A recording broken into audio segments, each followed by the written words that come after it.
Hello and welcome to my channel Bit by Curiosity. In today's video we will see how to add an emoji and change it using conditional formatting.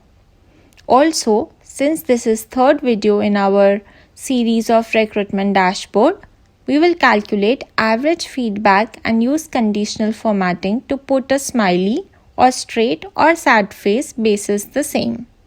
So let's begin.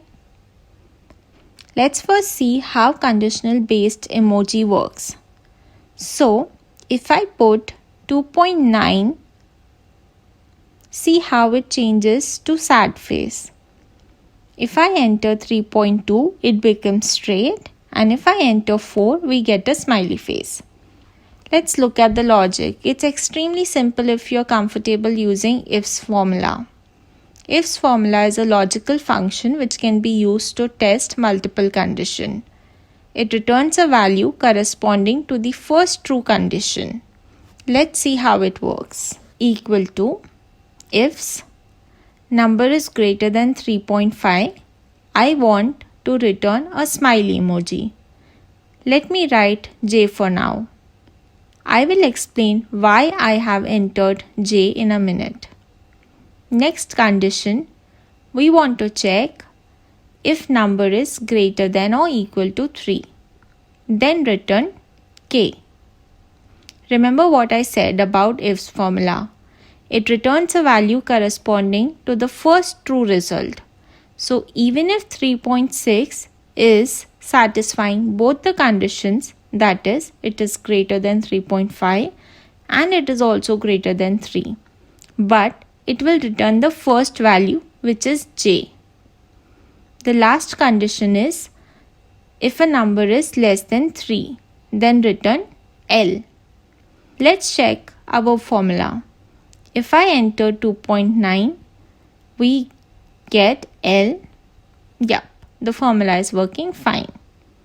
Now, select the formula and change the format to wingdings. And here we have our smiley. Let's test with a value between 3 and 3.5. And we have got a straight face emoji. For 3.9, we've got a smiley face.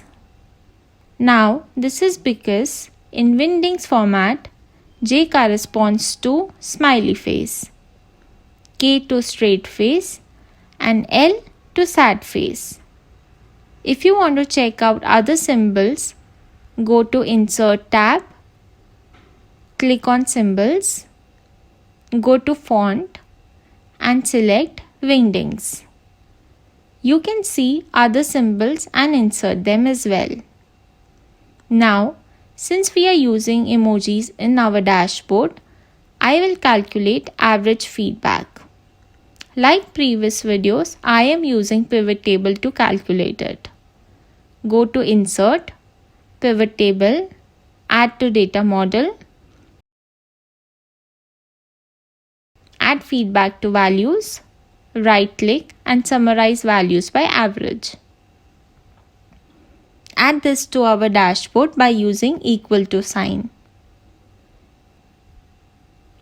So, that's it for this video. In part 4th of this series, we will add a bar chart. But that's too basic, right? So we will experiment a little bit with it. So stay tuned for next video. Also, if you liked my video, do click on the like button and subscribe my channel. Do share your comments on which Excel formula or problem statement I should cover in my next video. Stay safe, keep learning, and bye-bye for now.